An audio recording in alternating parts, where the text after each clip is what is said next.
sistema endócrino ele está relacionado à comunicação interna do organismo, assim como o sistema nervoso. Inclusive, ele vai interagir bastante com o sistema nervoso, eu vou falar um pouco disso.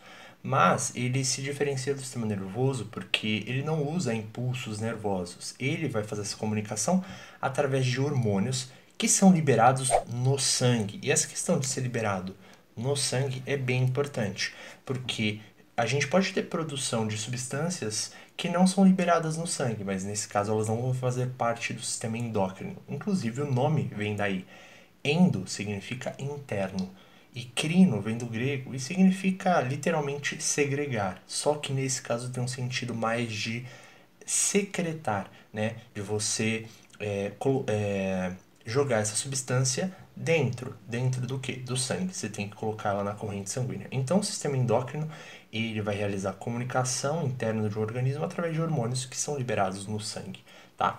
Aí a gente tem que definir exatamente o que é um hormônio, né? O hormônio, a gente vai caracterizar um hormônio como uma substância que é produzida por determinadas células e que atua sobre outras células. Então, tem uma substância que é produzida por um grupo de células e que é liberado no sangue, atinge outras células sobre a qual ele vai ter uma certa influência, tá?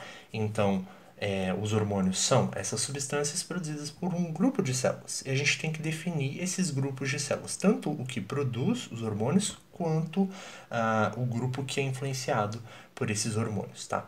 O grupo que produz um hormônio são chamados de glândulas. Então, as glândulas são uma estrutura que produz hormônios, certo?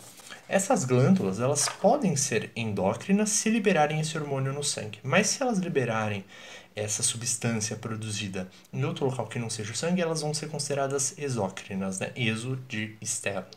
Então, por exemplo, glândulas salivares que produzem saliva não secretam essa saliva no sangue, né? Então, ela é uma glândula exócrina. Agora, uma glândula endócrina libera esse hormônio no sangue, como, por exemplo, a hipófise, certo?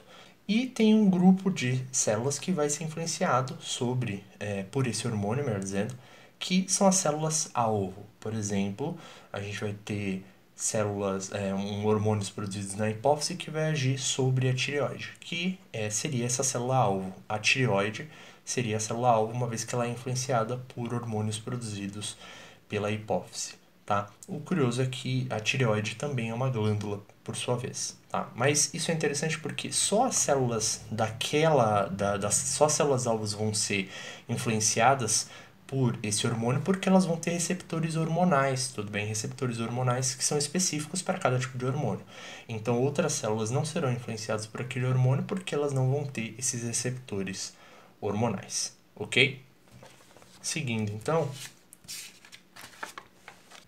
agora vamos falar um pouco do eixo hipotálamo-hipófise, mas antes vamos passar aqui pelas principais glândulas do sistema endócrino. Começando justamente pelo hipotálamo e pela hipófise, que são essa região aqui inferior do encéfalo, certo? Que eu destaquei em azul. Hipotálamo e a hipófise estão juntinhos. Tem também a tireoide e as paratireoides, que estão juntas aqui da tireoide na região do pescoço. Você tem o pâncreas, você tem as suprarrenais, e você vai ter também as gônadas, que são os testículos nos homens e os ovários nas mulheres, certo?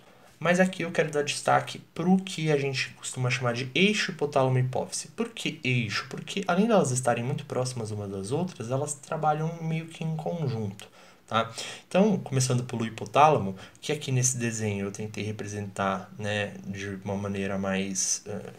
dei um zoom nessa imagem aqui.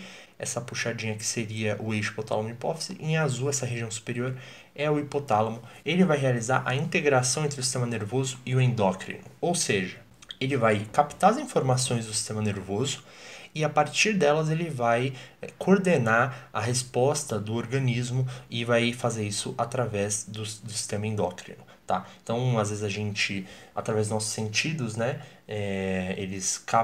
vão ser captadas informações pelo sistema nervoso, seja de olfato, seja visão, seja tato, etc. Essas informações vão passar muitas vezes para o hipotálamo que vai coordenar alguma reação que a gente tenha.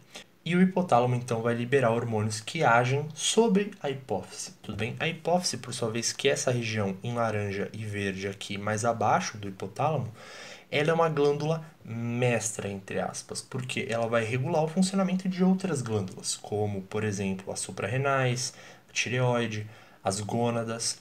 Então, ela vai regular esse funcionamento, mas ela é dividida em duas partes, por sua vez. Ela é dividida nessa parte laranja, que é a adenohipófise, e essa parte em verde, que é a neurohipófise. A adenohipófise é mais anterior, ou seja, fica virada para frente, tá? Mais externa em relação ao encéfalo. Enquanto a neurohipófise é posterior, fica virada para as costas, normalmente, e ela tá mais interna ao encéfalo. O interessante é que a neurohipófise, a gente vai falar de cada uma delas separadamente em outro vídeo, mas a neurohipófise, ela não produz hormônios. Diferente da adenohipófise, ela não produz hormônios. Ela apenas, né, vai armazenar hormônios que são produzidos no hipotálamo, certo? Então, para esse vídeo é isso. Espero que esse vídeo tenha ajudado vocês e até uma próxima.